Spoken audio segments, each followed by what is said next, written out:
1 Pedro capítulo 3, a partir do versículo 8, nós vamos ler até o final do capítulo.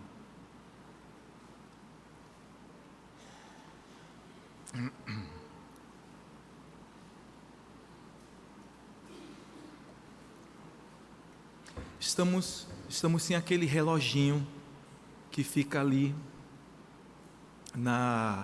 Ele vai aparecer, mano? Oh, que bênção! 1 Pedro, capítulo 3, nós vamos continuar nosso estudo hoje, de 8 até o final do capítulo. Vamos fazer essa leitura alternada, irmãos.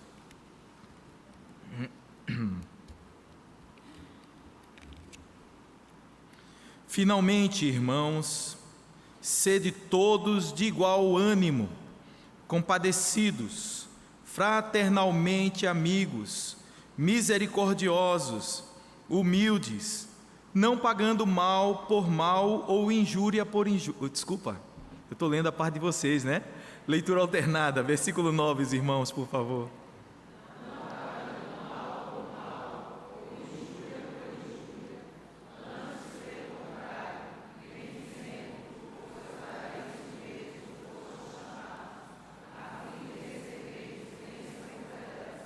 Pois quem quer amar a vida e ver dias felizes, refreie a língua do mal e evite que seus lábios falem dolosamente.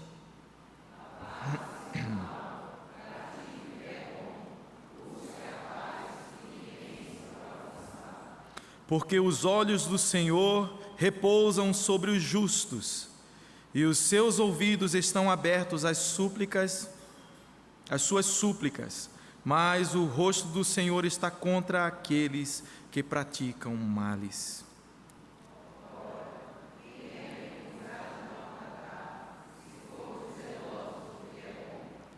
Mas, ainda que venhais a sofrer por causa da justiça, bem-aventurados sois. Não vos amedronteis, portanto, com as suas ameaças, nem fiqueis alarmados.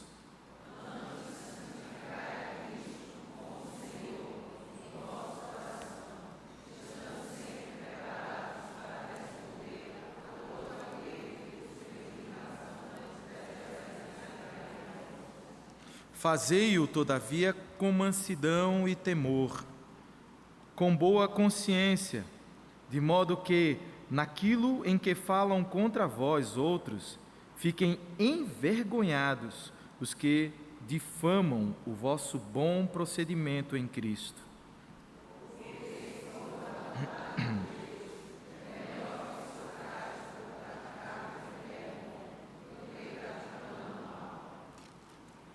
Pois também Cristo morreu uma única vez pelos pecados, o justo pelos injustos, para conduzir-vos a Deus. Morto, sim, na carne, mas vivificado no Espírito.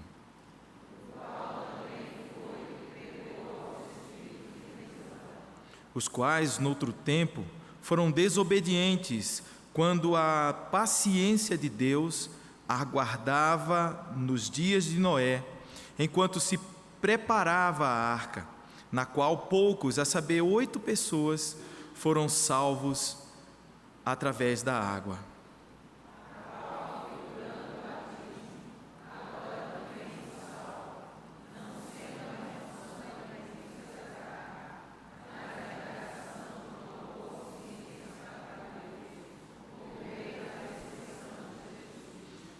O qual, depois de ir para o céu, está à destra de Deus, ficando-lhe subordinados anjos e potestades e poderes. Vamos orar mais uma vez? Deus amado, como nós precisamos de Ti, Senhor. Nós queremos Te agradecer por Teus ideais, que a Tua palavra comunica a nós, ideais do alto, ideais excelentes, ideais maiores que nós mesmos. só para que vivamos na dependência do Senhor para viver esses ideais. Queremos te pedir, Senhor, que por graça o Senhor me deu a bênção de não atrapalhar a compreensão da Tua palavra por parte de meus irmãos. Que o Senhor esteja nos abençoando, iluminando os olhos do nosso coração, para que nós possamos ver as profundezas da Tua palavra na simplicidade da Sua comunicação. Que o Senhor fale conosco, é a nossa expectativa. Em nome de Jesus. Amém. Amém. Existe um desafio constante colocado para a igreja, que é o desafio de viver Jesus Cristo integralmente, completamente, de darmos respostas ao mundo em relação a quem habita em nós, quem é que nos transformou. Todas as vezes que um carro me fecha na rua, o que ele está dizendo é, se foi maldoso, claro, né? Que às vezes as pessoas desatentamente dão fechadas, isso acontece. Mas todas as vezes que alguém, sei lá, por algum motivo, querendo passar à frente, querendo dar uma de esperto, que é a coisa que mais acontece no trânsito de Recife, do Brasil, que é um trânsito voltado para o prazer pessoal, né? Um trânsito hedonista, não é? Cada um por si no trânsito, né? Todas as vezes que alguém me dá um tranca maldosamente, o que ele está dizendo é: eu não conheço a Cristo. Você conhece? E a minha resposta vai dizer se eu conheço ou não conheço. Quando alguém me persegue no meu trabalho, a pergunta que ele está fazendo é: eu não conheço a Cristo. Você conhece? Quando alguém fala mal de mim, ainda que seja membro da igreja, ele está dizendo assim: eu não conheço a Cristo. Você conhece? Seja qual for o desafio, a pergunta é a mesma: eu não conheço. E a resposta que nós damos diz: conheço, ou também não conheço. E se prepare para o troco. Quando nós respondemos bem ao mundo, quando nós dizemos conheço, quando manifestamos a vida de Deus por conhecê-lo, o mundo é abençoado, o nome de Deus é santificado e glorificado. Mas todas as vezes que eu respondo mal ao mundo, o nome do Senhor é envergonhado, o nome do Senhor é negado. E todas as vezes que nós negamos ao Senhor diante dos homens, o que é que acontece? Ele nos negará diante de Deus. Ou seja, a nossa negação é a afirmação de Cristo diante de Deus. O que nós fazemos, como reagimos às coisas, aos desafios, às afrontas, aos problemas, é uma proclamação da glória de Deus ou uma negação da sua presença. Quando eu perco o emprego, os meus filhos estão olhando para mim e estão vendo como é que eu reajo, para entender quais são os valores da minha vida, quem reina, o que está acontecendo em mim, o que está ebolindo, onde está o meu tesouro. Lembra de Mateus capítulo 6, a partir do versículo 19, fala assim: não ajunteis para vós outros tesouros aqui na terra, onde a traça e a ferrugem corroem, e onde ladrões escavam e roubam, mas ajuntai para vós outros tesouros lá no céu, onde nem traça nem ferrugem corroem, nem ladrões escavam, nem roubam. E aí vem o versículo 21, juntos: porque onde está o teu tesouro, ali estará também o teu coração. Onde estiver o meu tesouro, o meu coração vai estar ali. Eu vou manifestar naturalmente os valores do meu coração diante dos desafios da vida. Certamente, eu sei que a igreja tem respondido bem ao mundo. Certamente, a igreja tem sido uma bênção para o Brasil. Certamente é possível ver a igreja do Senhor Jesus Cristo dirigindo seus carros, trabalhando nas empresas, homens que são empresários, que são homens de Deus, patrões que tratam os seus empregados com amor, com respeito, com consideração, maridos que amam suas esposas e glorificam a Deus na vida dele e na vida da sua família, porque conhecem a Deus. Essa é a palavra do apóstolo Pedro. Diante das lutas, das provações, das tentações, diante do marido descrente, da esposa descrente, diante do trabalho que se tem, diante do serviço que se presta, diante do governo, diante das autoridades, eu manifesto o conhecimento que eu tenho de Deus, ou o desconhecimento total que eu tenho de Deus. A grande bênção do Evangelho é termos a oportunidade de restaurar o nosso caminho.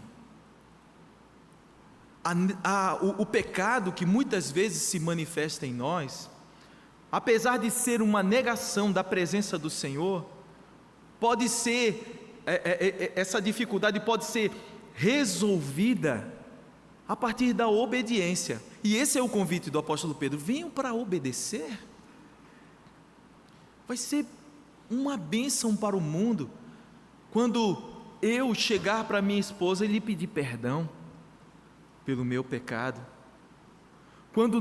se em algum momento nós prejudicarmos alguém, nós compensarmos aquele prejuízo, nós pagarmos o preço de sermos cristãos. Se falamos mal, difamamos alguém, nós nos retratarmos diante das pessoas. Essa é a afirmação do Evangelho. Esse é o convite de Deus: vem e obedece. Vem e obedece. O Senhor está nos chamando agora para sermos seus amigos, não apenas servos. Jesus Cristo diz assim: olha, eu estou chamando vocês para andar comigo, perto de mim, e não somente isso, não somente usufruir de ver aquilo que eu estou fazendo, mas de ter um relacionamento íntimo comigo, de forma que as pessoas reconheçam que você é meu discípulo, que em algum momento você talvez negou 3 vezes a mim, mas que você teve a oportunidade dada por mim de se voltar, de restaurar o seu caminho, de refazer o seu ministério, que em alguns momentos você duvidou da minha fidelidade, mas depois você retornou a mim, e os seus filhos viram isso, seus filhos viram a confiança que você tinha em mim. O Senhor está dizendo assim: vinde a mim, todos vós que estáis cansados e sobrecarregados, e eu vos aliviarei. Às vezes a vida faz conosco como se nós estivéssemos dentro de uma panela de pressão, né? É pressão total, não é só o sol quente de Recife, não, que já começou, né? Que bênção, oh glória, começou esse sol quentinho, mas não é só isso não, o nosso coração mesmo, nós estamos muito agitados, há muito perdemos a leveza. Muitos de nós ainda éramos crianças quando deixamos de confiar em Deus, quando nos tornamos fariseus religiosos, quando afirmamos com a boca alguma coisa, mas negamos na prática. E o convite da palavra de Deus é: vem e obedece. Se você disser que não tem pecado, você é um mentiroso, mas se você confessar o seu pecado, Ele é fiel e justo para te perdoar os pecados e te purificar de toda injustiça. O pecado nega, a obediência afirma a nossa identidade em Cristo Jesus. Quem somos nós em Cristo Jesus? Pelos frutos nós seremos conhecidos. O apóstolo Pedro fala finalmente, aqui no versículo 8, não dizendo assim, olha, cheguei ao final da carta, porque agora nós estamos no meio, não é? Mas ele está dizendo assim, diante de todos esses desafios que nós temos, eu queria terminar com o nosso relacionamento como igreja, como povo de Deus, e a nossa convivência e a nossa resposta ao mundo, né? Ele fala assim, sede todos de igual ânimo, que pensem de forma concorde. Isso não significa uniformidade de opinião necessariamente, mas é um entendimento do caminho de Deus em todas as coisas. E no caminho de Deus eu abro mão da minha vontade só por amor ao meu irmão. Por amor ao meu irmão eu deixo de comer carne. Por amor a meu irmão eu deixo de beber vinho. Por amor ao meu irmão eu visto calça comprida, sei lá. Por amor ao meu irmão eu faço coisas, eu deixo de fazer coisas que não tem problema nenhum, mas de repente por causa da fraqueza do coração dele, por ele ser novo na fé, eu abro mão. Nada é mais importante do que isso. E é nesse caminho que o Senhor está nos conduzindo, num caminho onde o nosso ânimo, onde as nossas disposições são comuns, são iguais, são as mesmas. Nós sabemos em quem temos crido, nós estamos correndo a nossa carreira olhando para o mesmo lugar, firmemente para o autor e consumador da nossa fé. Aí tem um cântico que não é muito conhecido, de um livro que até, de um disco que até Livinha estava perguntando qual era hoje. Nesse disco tem eles cantam assim: os conceitos de vida que aos outros impomos por acharmos tão bons, preconceitos da gente, jeitos, gestos, comidas, cores, fotos, eu acho, e tons.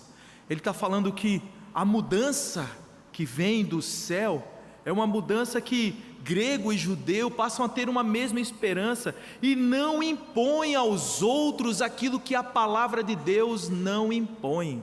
Não bate o martelo onde a palavra de Deus não bate. Não fala e define para a igreja aquilo que a palavra de Deus não requer. É por isso que quando batizamos nós perguntamos: você se submete à liderança desta igreja enquanto essa liderança estiver de acordo com a palavra de Deus? E essa pergunta, ela tem tudo a ver com isso, porque o conselho, quando se reúne, ele não pode se reunir para definir para a igreja questões do seu próprio coração, opiniões pessoais. Eu não gosto disso, eu acho que aquilo é melhor para a vida da igreja. Eu acho nada. Se é o caminho para a igreja, é fundamental que esteja escrito. A confissão de fé nos dá um capítulo inteiro sobre a liberdade de consciência, que é o capítulo 20. E ela diz assim, que só Deus é Senhor da consciência, e resumindo, deixou livre, deixou a nossa consciência livre de qualquer coisa que não seja bíblica, que não seja palavra de Deus. Então, nós precisamos ser de igual ânimo, porque nós estamos olhando para a mesma direção, compadecidos. Se meu irmão padece, eu padeço junto. Tem gente que fala assim: Quando minha esposa está mal, eu posso ficar bem, não importa, ela é uma pessoa, eu sou outra. Isso é mentira. Ou isso não é casamento. Se minha esposa está mal, eu estou mal com ela. E essa verdade é uma verdade para o casamento e é uma verdade para a vida comunitária. Todos nós. Eu não posso estar bem enquanto meu irmão não estiver. Algumas teologias ou algumas manifestações de fé são excludentes, excluem os irmãos. Aí faz assim: fulano de tal não está andando bem com Deus, então não chama ele para esse ministério, não chama ele para isso ou aquilo outro, quando na realidade fulano de tal não está bem, ele está mal na vida. Nós precisamos ir em busca dele, padecer junto. Meu irmão, o que você tem? Por que você está triste? O que há com você? Eu não posso cantar louvores ao Senhor sem saber o que você está passando, para junto com você, de mãos dadas, nós cantarmos louvores ao Senhor, nós nos alegrarmos diante da sua presença. Eu quero transmitir a esperança que há no meu coração. Eu não posso deixar ninguém fora dessa. Na igreja, todos somos parte do mesmo corpo. Se o meu dedo mindinho dói, a minha cabeça sofre. Não importa qual seja a parte. Tem até uma história de alguém que falou assim, falando para o médico, né, disse: doutor, eu estou com uma dor aqui, ó. Ai, eu estou com uma dor aqui. Ai, eu estou com uma dor aqui também. Ai. Aí o médico olhou para o dedo dele e disse assim: seu dedo está quebrado. Se o meu dedo está quebrado, todo o meu corpo sofre. Assim é o corpo de Cristo. Os irmãos estão vendo assim, nessa velocidade que eu estou andando, vai dar 1h da tarde, eu não vou terminar esse trecho aqui, não é? Mas eu queria concentrar aqui nesse início aqui, porque cada detalhe desse é, na minha opinião, fundamental para a nossa caminhada, porque nós às vezes perdemos de vista. Eu fico pensando, alguém que diz no seu próprio casamento: olha, tá assim, como é que tu tá? Eu estou bem, minha mulher que está virada. Meu filho, pelo amor de Deus, conserta essa vida, né? Te apruma. Fraternalmente amigos. Aí eu volto para Jesus. João capítulo 15. Jesus diz assim: eu já não chamo vocês de servos, porque o servo não sabe o que faz o seu senhor, mas eu tenho vos chamado amigos. E aí ele explica por que ele está chamando de amigos: porque tudo quanto eu tenho ouvido de meu Pai, eu vos tenho dado a conhecer. Na caminhada de Jesus Cristo, Jesus estava atento a cada discípulo dele. Ele estava atento às suas necessidades, às diferenças que havia, tratando os corações. Mesmo o traidor conviveu todos os anos de Jesus Cristo, de ministério, com ele, e foi abençoado na caminhada, ainda que fosse um reclamão, ainda que fosse um filho do diabo no meio dos chamados do Senhor. Mas ele era parte da caminhada e foi certamente abençoado com a presença do Senhor Jesus Cristo. Às vezes a bênção é uma exortação, não são palavras doces ditas, mas são um azorrague que purifica o templo. Muitas vezes a verdade precisa ser dita, mas a verdade é em amor, e o amor sendo manifesto pelo interesse que a gente vai ver que o Senhor mesmo tem pela nossa vida. Nós precisamos ser como Jesus, e esse é o alvo do apóstolo Pedro. O apóstolo Pedro ouviu tudo isso do Senhor Jesus Cristo, e aí ele está nos chamando para sermos fraternalmente amigos, como irmãos numa casa, e muito mais do que como irmãos que são amigos, porque tem irmãos que não são amigos, né? Tem gente que vive na mesma casa, mas passa 1, 2, 3 anos sem se falar, e sei lá, eu espero que ninguém cante no louvor, que canta no louvor, seja assim, porque não pode.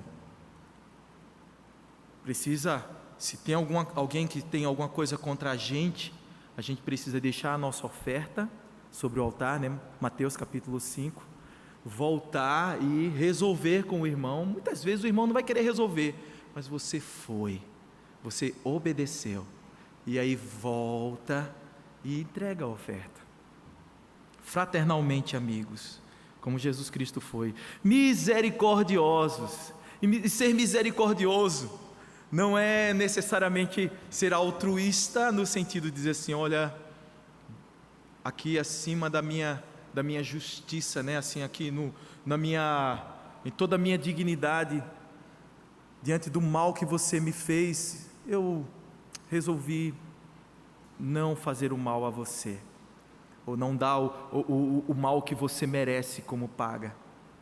Mas a misericórdia nos seres humanos é a misericórdia que olha e vê em si próprio a miséria do seu coração e diz assim: quem sou eu para te julgar? Quem sou eu para te condenar? Nós somos iguais na natureza, na luta contra o pecado. Eu tenho o mesmo potencial que você de fazer o mal, de prejudicar. Essa palavra, ela é dita, a misericórdia precisa ser vivida. Nós precisamos ser misericordiosos, porque na caminhada cristã, o que mais existe são exigências com relação aos outros. Os outros precisam ser segundo aquilo que nós queremos que eles sejam, para que nós possamos caminhar com eles. É como fazer os nossos irmãos a nossa própria imagem e semelhança. Nós exigimos dos outros que sejam perfeitos, e nós mesmos não somos perfeitos. Nós fazemos uma caminhada mentirosa, porque exigimos aquilo que não podemos dar, e isso é farisaísmo. Que mais? Humildes. Eu costumo brincar, eu digo assim: você é mais espiritual que eu, mas eu sou mais humilde que você. Eu ganhei o concurso franciscano de humildade, e essa é uma brincadeira, mas é a brincadeira do contrário do que seria a humildade, que a humildade não é a afirmação dessa diminuição, né? Isso é pieguice, né? Dizer assim: olha, irmão, eu não sou digno de amarrar as tuas sandálias, né? Isso aí é coisa para quem é piegas mesmo, né? Para quem quer dar uma de humilde, né? Proclamar a sua humildade, né? Usar uma coroa de humilde, né? Fazer alguma coisa que as pessoas possam ver o quão humilde é. E na realidade a humildade é algo até difícil de se ver, porque quem o é, assim, contempla os outros maiores do que ele mesmo, ou pelo menos se esforça para isso, trata os outros assim. Eu trato o meu irmão com uma dignidade e uma importância maior do que a minha. Essa é a caminhada do humilde. E Jesus Cristo vai e se cinge com uma toalha, como um servo fazia na época, tira a sua roupa, fica só de toalha e vai e lava os pés dos discípulos. Aí a igreja torna isso uma cerimônia. Tudo se torna a contramão daquilo que é a verdade. A igreja anda por um lugar que parece com Cristo, mas é a negação do que é, porque isso não é humildade. Nas cerimônias não há a manifestação da humildade do Senhor, não há, é só cerimônia. E aí ele afirma, como nós estávamos comentando: não pagando mal por mal, ou injúria por injúria, antes bendizendo, antes pelo contrário, bendizendo, pois para isto fostes chamados. Vocês, e não eu, só vocês, né? Nós fomos chamados para sermos a contramão da nossa natureza, a contramão das respostas naturais do nosso coração. A boca fala do que está cheio o coração.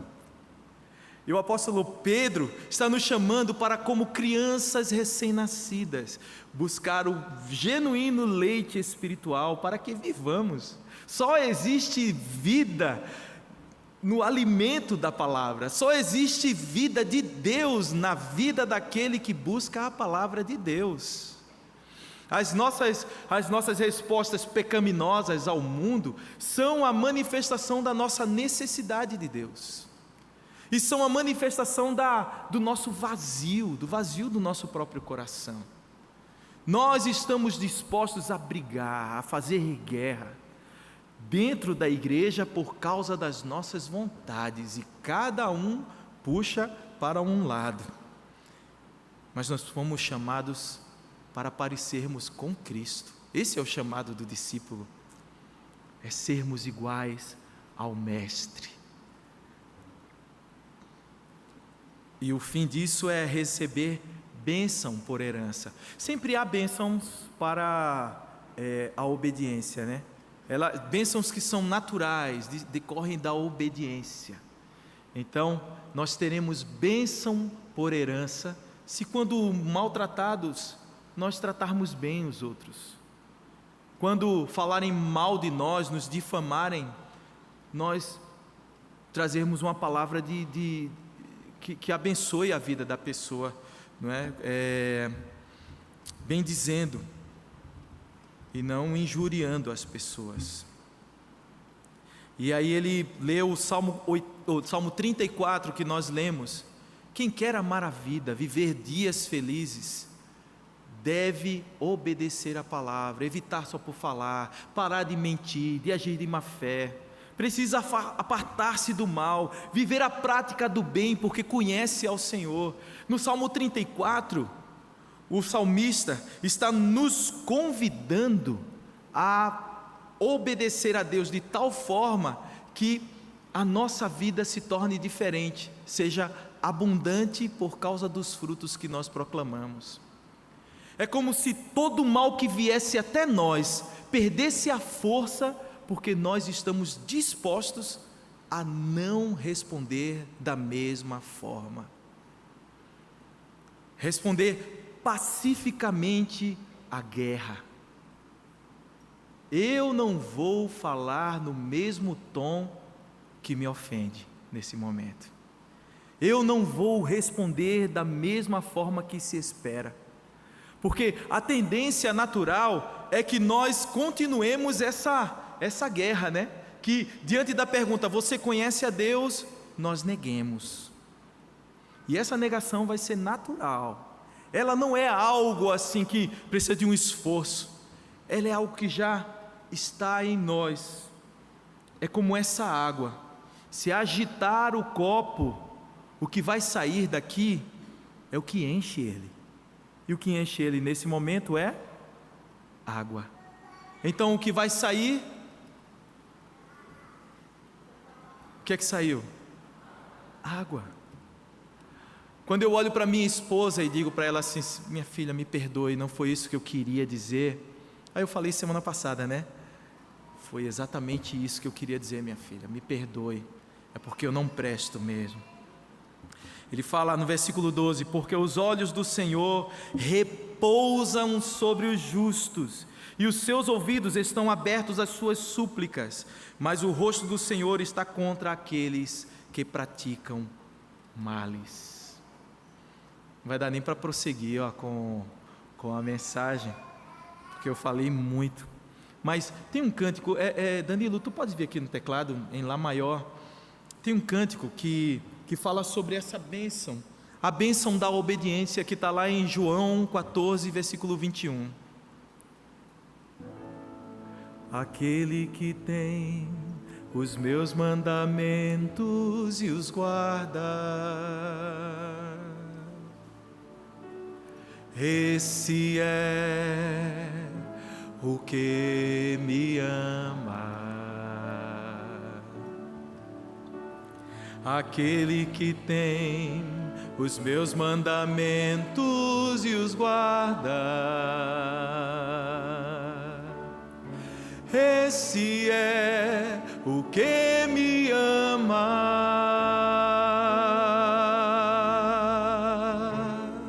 e aquele que me ama será amado por meu Pai, e eu também o amarei e me manifestarei a Ele. Aquele que tem os meus mandamentos e os guarda, esse é o que me ama. Aquele que tem os seus mandamentos e os guarda, este é o que me ama. Vamos cantar mais uma vez a bênção. E aquele que me ama, e aquele que me ama, é Jesus que diz isso, será amado por meu Pai, eu também o amarei, e eu também o amarei, e me manifestarei a Ele. Aquele que tem os meus mandamentos e os guarda, este é o que me ama. Aquele que tem os meus mandamentos e os guarda, este é o que me ama.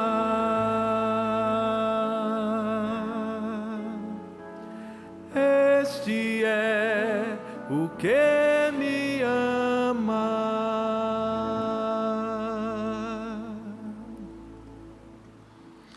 Senhor, falo por mim e falo por meus irmãos. Nós te amamos, Senhor. Nós te amamos, Senhor. Nós queremos obedecer aos teus mandamentos. Queremos olhar para cada detalhe, cada ordenança da tua palavra e obedecê-las. Negar a nós mesmos. Negar a nós mesmos. Negar a nós mesmos. Tomarmos a tua cruz e te seguir. Nós queremos viver a tua vida e queremos responder para o mundo: sim, nós te conhecemos, nós conhecemos ao Deus Todo-Poderoso, Ele tem feito diferença na nossa vida, Ele tem glorificado o seu nome na minha vida, Ele tem feito maravilhas através de mim. O mundo vai conhecer Jesus Cristo através das respostas que eu tenho para dar. O mundo vai ver Cristo em mim. Ele é a esperança da glória. Aleluia. Bendito seja eternamente o teu nome, Senhor, por tua vida na nossa vida. Continua, Senhor, com teu Espírito falando ao nosso coração, nos desafiando, frustrando os nossos planos, impedindo, Senhor, que a nossa pecaminosidade seja o nosso pão diário. Nós queremos praticar, nós queremos guardar os teus mandamentos, Senhor. Nós queremos esconder a tua palavra no nosso coração para não pecar contra ti. Nós queremos ser genuinamente filhos de Deus e não praticantes de religiosidade, de cerimônias, que são vazias em si, se são uma tentativa de maquiar a verdade do coração. Que o Senhor nos abençoe, que o Senhor esteja nos conduzindo, Pai, e revelando sempre o nosso coração, para que nós percebamos a nossa necessidade do Senhor e vivamos para a tua glória, no nome de Jesus.